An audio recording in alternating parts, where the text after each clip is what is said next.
अगर हम बात करें इस इशू के हवाले से, प्रोजेक्ट के खत्म होने के हवाले से, तो हम सब जस्टिफाई नहीं करता कि एक प्रोजेक्ट खत्म हो गया तो उसके बाद आप प्रोजेक्ट के मुलाजमीन थे, आप लोग जो है फारिग हो गए।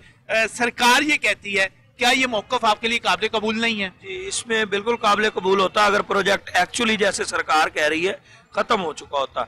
हुआ ये है कि ये एक प्रोजेक्ट का नाम बदल के दूसरा प्रोजेक्ट का नाम दिया गया है, और प्रोजेक्ट जिसमें ये 1362 मुलाजमीन एडजस्ट होने हैं वो एक्नेक से ऑलरेडी अप्रूव्ड हो चुका है। प्राइम मिनिस्टर के एग्रीकल्चर प्रोग्राम का हिस्सा है, इमरजेंसी एग्रीकल्चर प्रोग्राम जो है प्राइम मिनिस्टर का, उसका हिस्सा है। हमारे जो इस प्रोजेक्ट में जिसमें हम कह रहे हैं हमें डिप्लॉय करें, इसकी PC1 में गवर्नमेंट ऑलरेडी लिख के अप्रूव कर चुकी है कि यही 1362 मुलाजमीन जो है इस प्रोजेक्ट का काम चलाएंगे, इनको डिप्लॉय / शिफ्ट कर दिया जाएगा। ये ऑलरेडी PC1 अप्रूव हो चुकी है, इसको 2 साल हो चुके हुए हैं। हमने उस प्रोजेक्ट जिसमें हम कह रहे हैं हमें शिफ्ट करें, इस प्रोजेक्ट का काम हमने 2 साल बगैर किसी एक्स्ट्रा बेनिफिट के किया है, और ये वही प्रोजेक्ट है जिसमें हम 2004-05 में भर्ती किए गए थे। उसका ये फेज 2 स्टार्ट किया गवर्नमेंट ने, अब जो जिसको चलते हुए 2 साल हो चुके हैं। चले, मैं इसमें टेक्निकल बात बाद में करूंगा। पहले सबसे पहले नाज़रीन आपको बताने के लिए मैं यहाँ पर आमिर साहब से ये पूछ रहा हूँ कि आमिर साहब ये बताइएगा कि आप करते क्या हैं? आप सारे लोग जो यहाँ पर 1 2 3 4 नहीं सैकड़ों की तादाद में मौजूद हैं, आप लोग महकमा ज़राअत में करते क्या है? जी, पहले तो आपका ये शुक्रिया कि ये हमारे पास पहले एंकर पर्सन आए हैं जिन्होंने हमसे पूछा कि हम करते क्या है। हम करते हैं जी सबसे अहम फरीजा जो इस टाइम पाकिस्तानी कौम पे आता है, पानी की हिफाजत, पानी की बचत। हम किसान भाइयों को ये बताते हैं कि आपके पास जो मौजूद थोड़ा सा पानी है उसका बेहतरीन इस्तेमाल कैसे करना है, उससे हमने कम पानी इस्तेमाल करके ज्यादा पैदावार कैसे हासिल करनी है, कम फर्टिलाइजर का इस्तेमाल करके उससे हमने अपनी पैदावार कैसे बढ़ानी है। ये वो लोग हैं जो किसान को जाके ट्रेंड करते हैं, उसके मुताबिक जो उनके हालात है किसान के, मसलन आमतौर पे पक्का खाला जात है, इंग्लिश में हम उसको वाटर कोर्सेज का नाम देते हैं। हम उनकी सलाह करते हैं कि जिम्मेदार जो मौके से पानी उसको मिल रहा है वो ऐसा तरीके से उसके फार्म तक चला जाए, उसकी एग्रीकल्चर लैंड तक चला जाए। उसके बाद हाई एफिशिएंसी इरिगेशन सिस्टम्स है, हमने पूरी दुनिया उन पे चली गई है। हम अब लेके आए हैं पूरी दुनिया के बाद किसानों को बड़ी मुश्किल से, क्योंकि एग्रीकल्चर के रिलेटेड कोई भी डेवलपमेंट होती है जिम्मेदार वो इतनी आसानी से नहीं मानता। हम 10 साल की 12 साल की मेहनत करके उनको ड्रिप इरिगेशन सिस्टम्स, ये वो सिस्टम मैं आपको बता रहा हूँ जो प्राइम मिनिस्टर ने अपनी पहली स्पीच में कहे थे। Drip irrigation system, solar systems, उसके अलावा हमारे पास rain gun systems, impact sprinklers, उसके बाद हमारे पास सेंट्रल पिवेट्स। ये वो नाम है जो कभी लोगों ने सुने भी नहीं होंगे। ये हमने आज जिम्मेदारों को दे दिए हैं, उनको चलाने बता दिए हैं कि ये कैसे चलेंगे, ये कैसे आपके पानी की हिफाजत करेंगे, कैसे आपके फर्टिलाइजर की हिफाजत करेंगे और कैसे आपकी पैदावार बढ़ेगी। पानी की बचत के लिए महकमा ज़राअत के आप तमाम मुलाज़मीन जो हैं पानी की बचत के लिए, पानी के दुरुस्त इस्तेमाल के लिए पक्के खाला जात बनाकर, वाटर कोर्सेज बनाकर ये आप उसके लिए काम कर रहे हैं। तो अब क्या समझा जाए, ये प्रोजेक्ट अगर खत्म हो गया है तो क्या मैं ये समझूं कि पानी की बचत की जरूरत नहीं रही? नहीं, पानी का क्राइसिस जो है ना वो हमसे ज्यादा जो हमारे साइंटिस्ट बैठे हैं, हमारे पॉलिसी मेकर्स बैठे हैं, जिनके पास हमारा केस पड़ा हुआ है, वो हमसे ज्यादा अच्छी तरीके से समझते हैं कि हर आया घंटा, हर आने वाला मिनट पानी की क्राइसिस में शिद्दत लेके आ रहा है। मैं पिछले दिनों एक रिपोर्ट पढ़ रहा था पानी के कि पाकिस्तान जो है वो पानी के बारे में एक बम बन चुका है, ये सारी हदें क्रॉस कर चुका है क्राइसिस के हवाले से पानी। तो ये जो फौज है एक बैठी हुई पानी की हिफाजत के हवाले से, उस फौज को आपने पहले तो 17 साल से उनको रेगुलर करने का हक नहीं दिया और अब उनको निकाल के आपने सड़कों पे बिठा दिया। क्या करें? 17 बरस से जी हम 17 बरस प्रोवाइड कर रहे हैं, जॉब कर रहे हैं जी। 17 बरस के बाद आपको निकाल दिया गया है बगैर नोटिस के, एक सिंगल नोटिस तक हमें नहीं दिया गया। कैसे हो सकता है सर? नहीं दिया गया, ये ऑन दी रिकॉर्ड बात है, जंगल का कानून है। बिल्कुल आप हमारे डिपार्टमेंट से इसका व्यू ले लें, आप किसी बंदे से ले लें व्यू, मैं ऑन दी रिकॉर्ड बात कर रहा हूँ। आप लोगों ने सर्व किया एक महकमे को और उसके बाद आपको बगैर किसी नोटिस के फारिग कर दिया गया। हम बल्कि मैं आपको मजे की बात बताता हूँ कि हम 5-6 जनवरी तक जॉब्स पे जाते रहे हैं। उसके बाद हमें जब अकाउंट्स ऑफिस से ईमेल्स आई हैं कि भाई आपकी सैलरी स्टॉप, उसके बाद हमने ऑफिस से जाना बंद किया। हमें तो बिल्कुल किसी ने वर्बली भी नहीं बताया कि आप नौकरियों से बाहर। इमरान खान साहब जब इक़्तिदार में आए थे उन्होंने कहा था कि मैं यहाँ पर 1 करोड़ नौकरियां दूंगा होगा जी। और आप यहाँ पर सैकड़ों और हजारों की तादाद में वो मौजूद है जो बेरोजगार हो गए हैं, जिन्हें नौकरी से निकाल दिया गया है। जी, मेरा ख्याल में उन्होंने जो करोड़ मुलाजमीन जॉब्स कर रहे थे ना, उनको निकाल के नए बंदे रखने का मंसूबा बनाया ताकि जो ट्रेंड लोग काम अच्छे तरीके से कर सकते हैं वो ना करें। जो नए आए हैं वो पहले सीखें, सीख के आगे प्रोजेक्ट्स का बेड़ा गर्क करें और करके नहीं करें। पहले हमारी, एक मिनट प्लीज, पहले हमारी जिंदगियां खराब की गई हैं। आप ये चेहरे देखें, ये बूढ़े हो चुके हैं सारे लोग।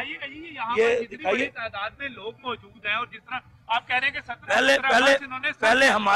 पहले हमारी जवानियां खराब की गई हैं, अब नए बंदे रखे जाएंगे, उनकी जवानियां खराब की जाएंगी। 10-10 साल उनसे सर्विस लेके उनको फारिग कर, हम ओवर एज हो चुके हैं, हम कहाँ अप्लाई करें? इसका क्या मतलब हुआ? आप लोग जब एक प्रोजेक्ट मौजूद है और उसको दूसरे प्रोजेक्ट में कन्वर्ट किया जा रहा है तो सबसे ज्यादा प्रेफरेबल तो आप लोग हैं जो तजर्बेकार लोग हैं। इसका क्या मतलब हुआ कि आप लोगों को निकाल दिया जाए, आपकी जगह पे नए लोग रख दिए जाए? बज़ाहिर नाज़रीन, बज़ाहिर ये लगता है कि नई नौकरियां देनी है तो इसमें करप्शन भी होगी। क्या नदीम साहब इस चीज के खदशात भी मौजूद हैं? देखिए, ये बेशक हम नहीं कह सकते, लेकिन आपने बिल्कुल दुरुस्त खदशे की जानब इशारा किया है। ना सिर्फ करप्शन बल्कि सियासी भी, हम सियासत की नज़र भी हो रहे हैं, क्योंकि जो हमारी सियासी क़यादत है वो देखती है इलेक्शंस को, वो देखती है वोट्स को कि हमें अपने हलकों से किस तरह वोट मिलने, लेकिन वो ये नहीं देख रहे होते कि एक बंदे को हम नए को भर्ती करेंगे तो उसका हमें वोट मिलेगा। जिस बंदे को हम नौकरी से निकालेंगे वो, उसका ख़ानदान और जो उस ख़ानदान से जुड़े हुए बाकी ख़ानदान, वो सब मुतासर होते हैं एक बंदे के साथ। वो सब के सब आया कि इनको वोट देंगे, आया कि वो इनको अच्छा कहेंगे, वो अपनी जगह पर मौजूद है। ये अपनी जगह पे उसको जाहिर है, इतने लोग यहाँ पर जो मौजूद हैं वो सारे के सारे, अब आप लोग बेरोजगार हैं जी, बेरोजगार। आपका रोजगार जो था, नौकरी जो थी, खत्म होगी। हमारे बच्चों की रोजी खत्म होगी सर जी। अब हम कहाँ जाए सर जी? अब 40 साल से ऊपर हम हो गए, तनख्वाहें बंद कर दी है। हमारे बच्चों की फीसें, छोटे छोटे बच्चे कैसे फीसें देंगे सर जी? हम अपना घर कैसे चलाएंगे? महंगाई का दौर, इस महंगाई के दौर में हम कहाँ जाए सर जी? मारते हैं सर जी, वैसे तो मरे पड़े हैं सर जी। हम मरने के लिए आए हैं, हम यहाँ से जाने के लिए नहीं है। हाजिर हैं मरने के लिए, जीना होगा मरना होगा। हमें हमारा माशी कत्ल, नारे तकबीर, नारे रिसालत। ये देखिए जरा, ये बुजुर्ग, आप जरा इनकी उम्र देखिए और मुझे सिर्फ इतना बता दीजिए कि इस उम्र में जाके पंजाब हुकूमत की या वफाक की वो कौन सी ऐसी मुलाजमत है जो उन्हें इस बात की इजाज़त देती है कि वो उस पर अप्लाई कर सके? ये ओवर एज हो चुके हैं। और मैं ये भी बताता चलूँ कि कारोबार करने की भी एक उम्र होती है, ये उस उम्र से भी गुजर चुके हैं। स्टार्ट ज़िंदगी का जो था, जवानी जो थी, वो इस महकमे को दे चुकी है।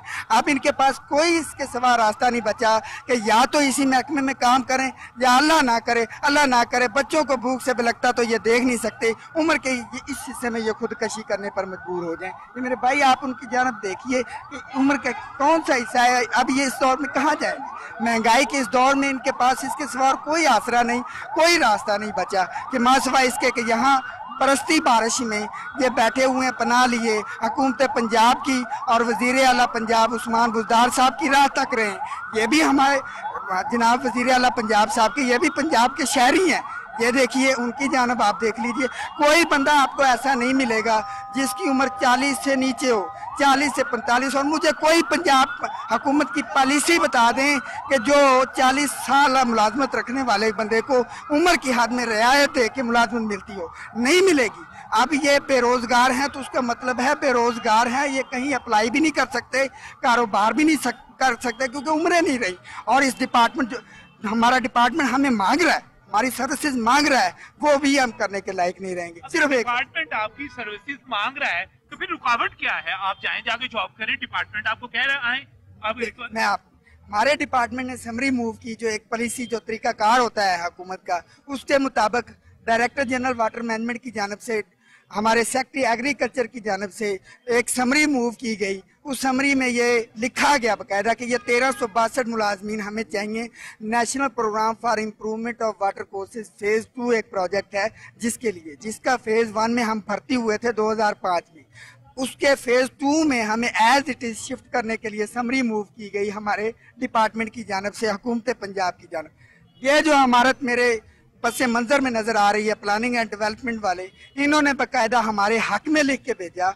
PC1 तैयार हुई जो उस प्रोजेक्ट की, उसमें बाकायदा इस बात का तज़किरा हुआ कि ये जो मुलाजमीन है 31 दिसंबर को फारग हो गए एक प्रोजेक्ट से और इन्हें इसी तरह दूसरे प्रोजेक्ट में शिफ्ट कर दिया जाएगा 1 जनवरी से। प्लानिंग एंड डेवलपमेंट में ही नहीं बल्कि मैं आपको यहाँ एक और बात बताता चलूँ, जो national programme for improvement of water courses phase 2 जिसकी मैं बात कर रहा हूँ, इसके फेज़ 1 को हमने अपनी जवानियां सर्व करके वर्ल्ड लेवल पर एक कैटेगरी का प्रोजेक्ट बनाया जिसको तहरीरी तौर पर वर्ल्ड बैंक ने लिख कर दिया। इसकी एतराफ़ किया कि वाकईतन ही इन मेहनती लोगों ने इस प्रोजेक्ट को कामयाब वर्ल्ड लेवल पर बनाया। और जो फेज़ 2 शुरू हो रहा है ये वज़ीर आज़म इस्लामी जमहूरिया पाकिस्तान जनाब इमरान खान साहब के विजन को मद्देनजर रखते हुए, ज़रूरी एमरजेंसी को सामने रखते हुए national programme for improvement of water courses phase 2 का आगाज़ किया गया और उसकी PC1 में ये लिख दिया गया, डिप्लॉयमेंट प्लान है, उसका पेज नंबर 50 है, उसका सीरियल नंबर 15.7 में पढ़ सकते हैं आप, ऑनलाइन कहीं भी जाए किसी भी वेबसाइट। रुकावट क्या है भाई? रुकावट